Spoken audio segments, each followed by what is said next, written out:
ಸುದ್ದಿಗಳ ನಿಖರ ವರದಿ, ಯಾವುದೇ ಪಕ್ಷಪಾತವಿಲ್ಲದ ನೇರ ಮಾತು, ನಿಮ್ಮನ್ನ ದಾರಿ ತಪ್ಪಿಸದ ವಿಶ್ವಾಸಾರ್ಹ ವಿಶ್ಲೇಷಣೆ. ಇದುವೇ ನ್ಯೂಸ್ 18ನ ಪಂಚಾಯಿತಿ. ಕಾಂಗ್ರೆಸ್ ಪ್ರತಿಭಟನೆಯ ಕಿಚ್ಚಿಗೆ ಪ್ರಧಾನಮಂತ್ರಿ ಭಾಷಣವನ್ನ ಲೋಕಸಭೆಯಲ್ಲಿ ರದ್ದು ಮಾಡಲಾಗಿದೆ. ದೇಶದ ಸಂಸತ್ ಇತಿಹಾಸದಲ್ಲೇ ಫಸ್ಟ್ ಟೈಮ್ ಇಂಥ ಘಟನೆ ನಡೆದಿರುವುದು. ಲೋಕಸಭೆಯಲ್ಲಿ ರಾಷ್ಟ್ರಪತಿ ಭಾಷಣದ ಮೇಲೆ ವಂದನಾ ನಿರ್ಣಯದ ಬಗ್ಗೆ ಪ್ರಧಾನಮಂತ್ರಿಗಳು ಮಾತನಾಡಬೇಕಾಗಿತ್ತು. ಆದರೆ ಅದಕ್ಕೆ ಅವಕಾಶವೇ ಸಿಗಲಿಲ್ಲ. ಆದರೆ ಪ್ರಧಾನಮಂತ್ರಿ ಮೋದಿ ಭಾಷಣ ಮಾಡಲು ಬಂದಾಗ ಅವರ ಮೇಲೆ ಕಾಂಗ್ರೆಸ್ ಸಂಸದರು ದಾಳಿಗೆ ರೆಡಿ ಆಗಿದ್ರು ಅನ್ನೋ ಆಘಾತಕಾರಿ ಅಂಶವನ್ನ ಲೋಕಸಭೆಯಲ್ಲಿ ಸ್ಪೀಕರ್ ಓಂ ಬಿರ್ಲಾ ಬಹಿರಂಗಪಡಿಸಿದ್ರು. ಹಾಗಾದ್ರೆ ಅವರ ಮೇಲೆ ದಾಳಿಗೆ ಯತ್ನಿಸಲು ಯಾರ್ಯಾರು ರೆಡಿಯಾಗಿದ್ರು? ಈ ವಿಚಾರ ಸ್ಪೀಕರ್ ಓಂ ಬಿರ್ಲಾ ಅವರಿಗೆ ಹೇಗೆ ಗೊತ್ತಾಯಿತು? ಹಾಗಾಗಿ ಪ್ರಧಾನಿ ಮೋದಿ ಅವರಿಗೆ ಅವರು ತಡೆದ್ರ ಅನ್ನುವಂತಹ ವಿಚಾರ. ಇದು ಪಂಚಾಯಿತಿಯ ಮೊದಲ ಸುದ್ದಿ, ಮೋದಿ ಮೇಲೆ ದಾಳಿಗೆ ಯತ್ನ. ಇನ್ನು ಲೋಕಸಭೆ, ರಾಜ್ಯಸಭೆ ಓಂ ಬಿರ್ಲಾ ಅವರ ಈ ಮಾತು ಸಾಕಷ್ಟು ಸಂಚಲನ ಎಬ್ಬಿಸಿದೆ. ಇನ್ನು ಮತ್ತೊಂದು ಕಡೆ ಸ್ಪೀಕರ್ ಓಂ ಬಿರ್ಲಾ ಕೊಟ್ಟಂತಹ ಹೇಳಿಕೆ ಸಾಕಷ್ಟು ಚರ್ಚೆಯನ್ನ ಇವಾಗ ಹುಟ್ಟುಹಾಕಿರುವಂಥದ್ದು. ಇನ್ನು ಪಂಚಾಯಿತಿಯ ಎರಡನೇ ಸುದ್ದಿ, ಸಿದ್ದು ಲೆಕ್ಕಾಚಾರ. ಇನ್ನು ಸಿಎಂ ಬಜೆಟ್ ಮೀಟಿಂಗ್ ಮಾಡ್ತಿದ್ದಾರೆ, ಬಜೆಟ್ ಮಂಡಿಸೋದಕ್ಕೆ ರೆಡಿ ಆಗ್ತಿದ್ದಾರೆ. ಅದರ ಮಧ್ಯೆಯೇ ಡಿಕೆ ಆಪ್ತರು ಮಾತ್ರ ಡಿಕೆ ಸಿಎಂ ಆಗಬೇಕು ಅನ್ನುವಂತಹ ಆಸೆಯನ್ನ ಇಟ್ಕೊಂಡಿದ್ದಾರೆ. ಹಾಗಾದ್ರೆ ಸಿದ್ದು ಲೆಕ್ಕಾಚಾರ ಏನಿದೆ? ಅಧಿವೇಶನ ಮುಗಿದ ಮಾರನೇ ದಿನವೇ ಬಜೆಟ್ ಅನ್ನ ಮಂಡಿಸ್ತಾರಾ ಅನ್ನುವಂಥದ್ದು ನೋಡೋಣ ಇವತ್ತಿನ ಪಂಚಾಯಿತಿಯ ಎರಡನೇ ಸ್ಟೋರಿಯಲ್ಲಿ. ಇನ್ನು ಮೊದಲ ಸ್ಟೋರಿಗೆ ಬರೋಣ. ಮೋದಿ ಮೇಲೆ ದಾಳಿಗೆ ಯತ್ನ. ಹಾಗಿದ್ರೆ ಓಂ ಬಿರ್ಲಾ ಅವರಿಗೆ ಈ ಒಂದು ವಿಚಾರ ಹೇಗೆ ಗೊತ್ತಾಯಿತು? ಜೊತೆಗೆ ಕಾಂಗ್ರೆಸ್ ಸಂಸದರು ಮೋದಿ ಅವರ ಮೇಲೆ ದಾಳಿ ಮಾಡೋದಕ್ಕೆ ಯತ್ನಿಸಿದ್ರ ಅನ್ನುವಂಥದ್ದು ಸಾಕಷ್ಟು ಚರ್ಚೆಗಳನ್ನ ಹುಟ್ಟುಹಾಕಿದೆ. ಲೋಕಸಭೆ ಸಭಾಧ್ಯಕ್ಷ ಓಂ ಬಿರ್ಲಾ ಅವರ ಈ ಮಾತು ಈಗ ಸಾಕಷ್ಟು ಸಂಚಲನ ಎಬ್ಬಿಸಿದೆ. ಮಹಿಳಾ ಸಂಸದರ ಮೂಲಕ ಪ್ರಧಾನಮಂತ್ರಿ ಮೋದಿ ಅವರಿಗೆ ಅಗೌರವ ಸೃಷ್ಟಿಸಲು ಹುನ್ನಾರ ಹಾಗಿದ್ರೆ ನಡೆದಿತ್ತ? ದೇಶದ ಘನತೆಗೆ, ಸಂವಿಧಾನಕ್ಕೆ ಧಕ್ಕೆ ತರೋದಕ್ಕೆ ಸಂಚು ನಡೆದಿದ್ದ ಅಂತ ಸ್ಪೀಕರ್ ಓಂ ಬಿರ್ಲಾ ಕೊಟ್ಟ ಹೇಳಿಕೆ ಸಾಕಷ್ಟು ಚರ್ಚೆಯನ್ನ ಹುಟ್ಟುಹಾಕಿದೆ. ಅಷ್ಟೇ ಅಲ್ಲ, ನಿನ್ನೆ ಪ್ರಿಯಾಂಕಾ ವಾದ್ರಾ ಮಾಧ್ಯಮಗಳ ಎದುರು ಮಾತನಾಡುವಾಗ ಮಹಿಳೆಯರನ್ನ ನೋಡಿ ಬಿಜೆಪಿಯವರು ಹೆದರಿ ಓಡ್ ಹೋದ್ರು ಅಂತ ಹೇಳಿದಂತಹ ಮಾತುಗಳು ಈಗ ವೈರಲ್ ಆಗಿದೆ. ಹಾಗಾದ್ರೆ ಕಲಾಪದಲ್ಲಿ ಹಾಗಿದ್ರೆ ಏನೆಲ್ಲ ನಡೀತು, ಏನೆಲ್ಲ ಬೆಳವಣಿಗೆಗಳು ಆಯ್ತು ಅನ್ನುವಂಥದ್ದನ್ನ ನೋಡೋಣ. I don't think PM will have the guts to come to the Lok Sabha today. हमारे LOP को जब तक बोलने नहीं दिया जाएगा तब तक हम इनको भी नहीं बोलने देंगे. मैंने माननीय प्रधानमंत्री से आग्रह किया कि उन्हें सदन में नहीं आना चाहिए. कांग्रेस मोदी की कब्र खोदने के कार्यक्रम के बारे में I don't think PM will have the guts to come to the Lok Sabha today. Because if he comes, I'm going to give him this book. So if PM comes, I will go physically and hand him this book so he can read it. And उनको पता लग जाए कि उनकी सच्चाई क्या है, देश को पता लग जाए.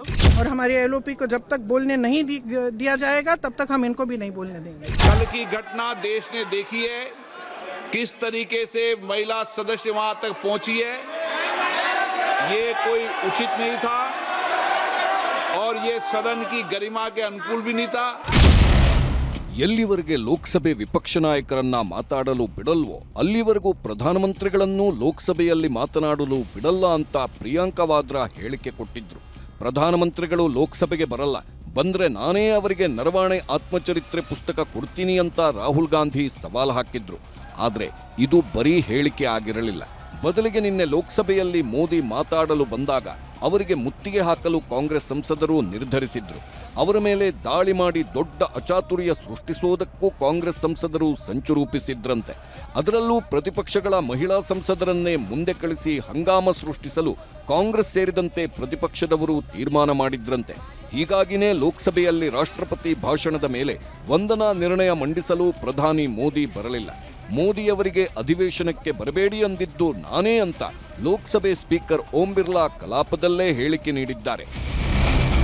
सम्माननीय महामहिम राष्ट्रपति के अभिभाषण पर जवाब देना था तो मेरे पास पुख्ता ऐसी जानकारी आई कि कांग्रेस पार्टी के कई सदस्य माननीय प्रधानमंत्री जी के आसन पर पहुंचकर कोई भी अप्रत्याशित घटना कर सकते थे. ये दृश्य मैंने सदन में देखा भी सही. अगर ये घटना हो जाती तो ये अत्यंत अप्रिय देश के लोकतांत्रिक परंपराओं को तार तार कर देता। इसको टालने के लिए मैंने माननीय प्रधानमंत्री से आग्रह किया कि उन्हें सदन में नहीं आना चाहिए। सदन के नेता ने उपस्थित न रहकर मेरे आग्रह को मानकर सदन को अप्रिय दृश्य से बचाया। मैं माननीय प्रधानमंत्री जी को इसके लिए आभार व्यक्त करता हूं कि उन्होंने मेरे सुझाव को माना।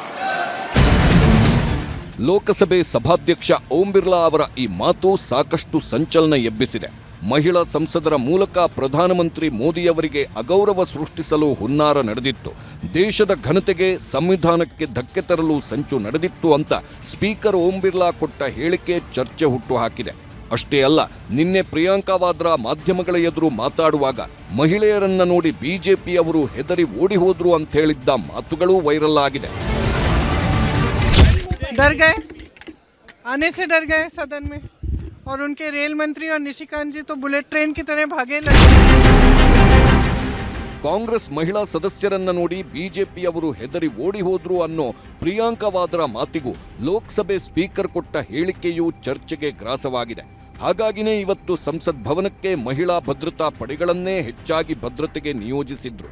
ಕಾಂಗ್ರೆಸ್ನವರ ಪ್ರತಿಭಟನೆಯಲ್ಲೂ ಮಹಿಳಾ ಭದ್ರತಾ ಪಡೆಗಳನ್ನೇ ಸೆಕ್ಯುರಿಟಿಗೆ ನಿಯೋಜಿಸಲಾಗಿತ್ತು. ಲೋಕಸಭೆ ಇತಿಹಾಸದಲ್ಲೇ ಮೊದಲ ಸಲ ಪ್ರಧಾನಮಂತ್ರಿಯೊಬ್ಬರ ಭಾಷಣವನ್ನೇ ರದ್ದುಪಡಿಸಲಾಗಿದೆ. ಪ್ರತಿಭಟನೆ ನಿಲ್ಲಿಸದಿದ್ರೆ ಕಲಾಪವನ್ನೇ ನಡೆಸಲ್ಲ ಅಂತಾನು ಸ್ಪೀಕರ್ ಓಂ ಬಿರ್ಲಾ ಹೇಳಿಕೆ ಕೊಟ್ಟಿದ್ದಾರೆ. पोस्टर पंपलेट लेकर आएंगे तो सदन नहीं चलेगा, आज भी नहीं चलेगा, कल भी नहीं चलेगा। ಇನ್ನೊಂದು ಕಡೆ ಲೋಕಸಭೆ ಅಧಿವೇಶನ ಮುಂದೂಡಿಕೆ ಆಗ್ತಿದ್ದಂತೆ ಕಾಂಗ್ರೆಸ್ ಸಂಸದೆ ಪ್ರಿಯಾಂಕಾ ವಾದ್ರಾ ಮಾತಾಡಿದ್ರು. ಪ್ರಧಾನಮಂತ್ರಿ ಹುದ್ದೆಗೆ ಅವಮಾನ ಮಾಡ್ತಿದ್ರು ಅನ್ನೋ ಆರೋಪವೇ ಸುಳ್ಳು ಅಂದ್ರು. ಮೋದಿ ಸ್ಪೀಕರ್ ಅವರನ್ನ ಮುಂದೆ ಬಿಟ್ಟು ಆಟ ಆಡ್ತಿದ್ದಾರೆ ಅಂತ ಹೇಳಿಕೆನೂ ಕೊಟ್ರು. So the women MPs were standing in front of the Treasury bench. So what? And the Prime Minister, the absolute lies. It is an absolute lie. There is no question of anybody raising any hands on the Prime Minister, trying to hurt him or any such thing. There is no question. So it is absolutely wrong of anybody to say that there was any such plan. There was no such plan. And I'm sorry, but the Prime Minister is now hiding behind the Speaker. They are making the Speaker say all this. Because yesterday he did not have the guts to come in the House. What? Because 3 women were standing in front of his bench? What nonsense is this? ಇದೆಲ್ಲವೂ ಆದ ಬಳಿಕ ಪ್ರಧಾನಿ ನರೇಂದ್ರ ಮೋದಿ ರಾಜ್ಯಸಭೆಯಲ್ಲಿ ರಾಷ್ಟ್ರಪತಿ ಭಾಷಣದ ಮೇಲಿನ ವಂದನಾ ನಿರ್ಣಯ ಸಲ್ಲಿಸಲು ಆಗಮಿಸಿದ್ರು. ಪ್ರಧಾನಿ ಮೋದಿ ಭಾಷಣದ ಆರಂಭದಲ್ಲೇ ಕಾಂಗ್ರೆಸ್ ಸದಸ್ಯರು ಗದ್ದಲ ಎಬ್ಬಿಸಿದ್ರು. ಮೋದಿ ಭಾಷಣ ಮಾಡುತ್ತಿರುವಾಗಲೇ ಸಭಾತ್ಯಾಗ ಮಾಡಿದ್ರು. ಪ್ರತಿಪಕ್ಷಗಳ ಸದಸ್ಯರ ಸಭಾತ್ಯಾಗದ ಮಧ್ಯೆಯೂ ರಾಜ್ಯಸಭೆಯಲ್ಲಿ ಮೋದಿ ಮಾತನಾಡಿದ್ರು. ದೇಶದ ಅಭಿವೃದ್ಧಿ, ಆರ್ಥಿಕ ಸಬಲತೆ ಬಗ್ಗೆ ಕೊಂಡಾಡಿದ್ರು.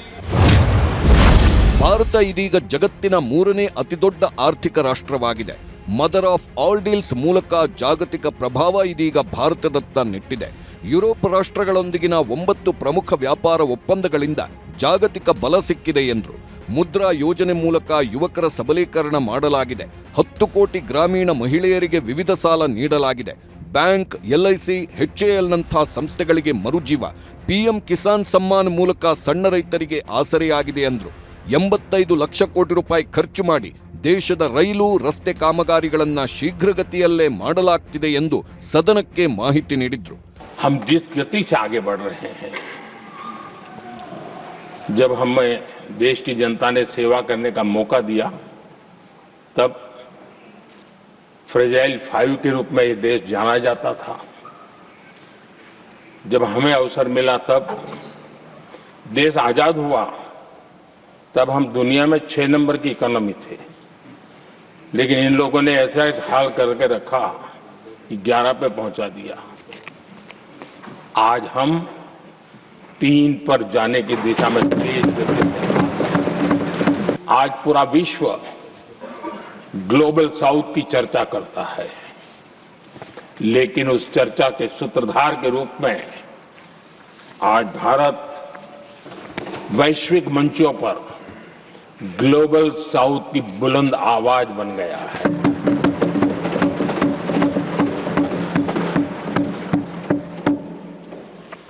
अनेक देशों के साथ आज Bharat future ready trade deals कर रहा है। पिछले कुछ ही समय में दुनिया के महत्वपूर्ण 9 बड़े देशों के साथ 9 बड़े हमारे ट्रेड डील हुए हैं और उसमें मदर ऑफ ऑल डील एक साथ 27 देशों के साथ, यूरोपियन यूनियन के साथ। ಕಾಂಗ್ರೆಸ್ ಸರ್ಕಾರದ ಅವಧಿಯ ಆಡಳಿತವನ್ನು ಮೋದಿ ಟೀಕಿಸಿದ್ರು. वोट बैंक की राजनीति में डूबे हुए लोगों ने कभी भी देश के ऐसे अनेक पहलुओं पर मजबूती देनी चाहिए, ये कभी उनकी प्राथमिकता नहीं रही और उसी का परिणाम है। और जहां तक कांग्रेस पार्टी का सवाल है, मैं साफ साफ कहना चाहता हूं और मेरे शब्दों पे भरोसा नहीं है तो मैं देश को लोगों को कहूं कुछ मत करो, सिर्फ लाल किले से कांग्रेस के प्रधानमंत्रियों के जो भाषण है सिर्फ उन भाषणों का एनालिसिस कर लो, आपको साफ साफ लगेगा कि न उनके पास कोई सोच थी, न उनके पास कोई विजन था और न ही कोई इच्छा शक्ति थी। और इसका परिणाम है कि देश को इतना भुगतना पड़ा। कांग्रेस हो, टीएमसी हो, डीएमके हो, लेफ्ट हो, के दशकों से केंद्र में सत्ता में रहे हैं, सत्ता के भागीदार रहे हैं। राज्यों में भी उनको सरकारें चलाने का अवसर मिला है, लेकिन उनकी पहचान क्या बनी? आज डील की चर्चा होती है तो गौरव से कहते हैं, तब डील की चर्चा होती थी तो बॉफोर्स डील याद आता था। ये डील होते थे। उन्होंने सिर्फ जेब भरने का काम किया। नागरिकों के जीवन में बदलाव आना उनकी प्राथमिकता नहीं थी। ಲೋಕಸಭೆಯಲ್ಲಿ ಭಾಷಣ ಮಾಡಲು ತಡೆಯುವ ಮೂಲಕ ರಾಷ್ಟ್ರಪತಿಗೆ ಅವಮಾನ ಮಾಡಿದ್ದಾರೆ ಎಂದು ಮೋದಿ ಕಾಂಗ್ರೆಸ್ಗೆ ತಿರುಗೇಟು ಕೊಟ್ಟರು. ಕಾಂಗ್ರೆಸ್ನವರಿಗೆ ಸಂವಿಧಾನದ ಬಗ್ಗೆ ಮಾತನಾಡಲು ನೈತಿಕತೆ ಇಲ್ಲ ಎಂದರು. ಸ್ಪೀಕರ್ ಪೀಠದಲ್ಲಿ ಕೂತಿದ್ದ ಈಶಾನ್ಯ ರಾಜ್ಯಗಳ ಪ್ರತಿನಿಧಿ ಆಂಧ್ರದ ದಲಿತ ಮಗನಿಗೆ ಅವಮಾನ ಮಾಡಿದ್ದಾರೆ ಎಂದರು. ಅಷ್ಟೇ ಅಲ್ಲ, ದೇಶಕ್ಕಾಗಿ ಪ್ರಾಣ ಬಿಟ್ಟವನ ಮಗನನ್ನೂ ನಿಂದಿಸಿದ್ರು ಎನ್ನುವ ಮೂಲಕ ರಾಹುಲ್ ಗಾಂಧಿಗೆ ಟಾಂಗ್ ಕೊಟ್ಟರು. कल जो घटना घटी, इसी सदन के एक माननीय सांसद कांग्रेस के शातिर दिमाग जिनका है ऐसे एक युवराज ने उनको गद्दार कह दिया। अहंकार कितने 7वें आसमान पर पहुंच चुका है इनका। और कांग्रेस को छोड़कर के कितने ही लोग निकले हैं, कांग्रेस के कितने टुकड़े हुए हैं, कई लोग दूसरे दलों में गए हैं, लेकिन औरों को तो किसी को गद्दार नहीं कहा उन्होंने। लेकिन कल सांसद को गद्दार इसलिए कहा क्योंकि वो सिख थे। ये सिखों का अपमान था, ये गुरुओं का अपमान था। और कांग्रेस के अंदर जो कूट कूट करके सिखों के प्रति नफरत भरी पड़ी है ना, उसका वो अभिव्यक्ति थी। और इसी सदन के माननीय सांसद है वो, और उनको जरा भी दर्द नहीं, वरना आज खड़े होकर के कह सकते थे कि कल जो हुआ इसी सांसद की गरिमा के अनुरूप नहीं था, हमें खेद है, एक शब्द तो बोल लेते। लेकिन सिखों के प्रति उनके मन में जो नफरत भरी पड़ी है, और इसी के कारण उन्होंने कल, और जिसका परिवार देश के लिए शहादत देने वाला परिवार के वो सदस्य हैं, उन्हें अपने राजनीतिक विचारों में परिवर्तन किया, इसलिए गद्दार हो गए। और ये गद्दार शब्द छोटा नहीं है। मेरे देशवासी को कोई गद्दार कहे, ये कैसे देश सहन करेगा? और वो भी एक सिख है इसलिए गद्दार कहना। बहुत दुर्भाग्य की बात है। और ऐसे लोग कांग्रेस को नहीं डुबाएंगे तो क्या करेंगे? ಮೋದಿ ಭಾಷಣ ವಿರೋಧಿಸಿ ಪ್ರತಿಪಕ್ಷ ಸದಸ್ಯರು ಸಂಸತ್ ಭವನದಿಂದ ಹೊರಬಂದು ಗೇಟ್ ಮುಂಭಾಗ ಧರಣಿ ಮಾಡಿದ್ರು. ಮೋದಿ ವಿರುದ್ಧ ಘೋಷಣೆ ಕೂಗಿದ್ರು. आज को आधुनिक भारत जो आपको दिखता है, ये आधुनिक भारत नेहरू जी ने बनाया और इस देश में लोगों में जो जागृति लाई इंदिरा गांधी जी ने लाई. ऐसे लोगों को, ऐसे नेताओं के बारे में अगर वो सदन में बात करते हैं और बात करके ये लोग हमारे पार्टी को और हमारे नेताओं को अपमान करने का काम करते हैं, इसलिए हम कंडम किए हैं. हमको बात भी करने नहीं दिए. इसीलिए सारे पार्टी के नेता लोग ये तय किए कि अगर वो बात करने नहीं देते तो हम लोग वॉकआउट करना चाहिए, प्रोटेस्ट करना चाहिए. ಒಟ್ಟಾರೆ ಹೇಳೋದಾದ್ರೆ ಸಂಸತ್ ಅಧಿವೇಶನ ಅಂದುಕೊಂಡಂತೆ ಆಗ್ತಿಲ್ಲ. ಜನಪರ ಚರ್ಚೆಗಳಿಗೆ ಅಧಿವೇಶನದಲ್ಲಿ ಅವಕಾಶವೇ ಸಿಗ್ತಿಲ್ಲ. ನಾಳೆಯೂ ಇದೇ ಥರ ಪ್ರತಿಭಟನೆ ನಡೆಸಲು ಕಾಂಗ್ರೆಸ್ ನಿರ್ಧರಿಸಿದಂತೆ ಕಾಣಿಸ್ತಿದ್ದು, ಬಿಜೆಪಿ ಸಂಸದರು, ಮೋದಿ ಸರ್ಕಾರ, ಸ್ಪೀಕರ್ ಅವರ ನಿರ್ಣಯ ಏನಾಗುತ್ತೆ ಅನ್ನೋದೇ ಯಕ್ಷ ಪ್ರಶ್ನೆ. Bureau report, news 18.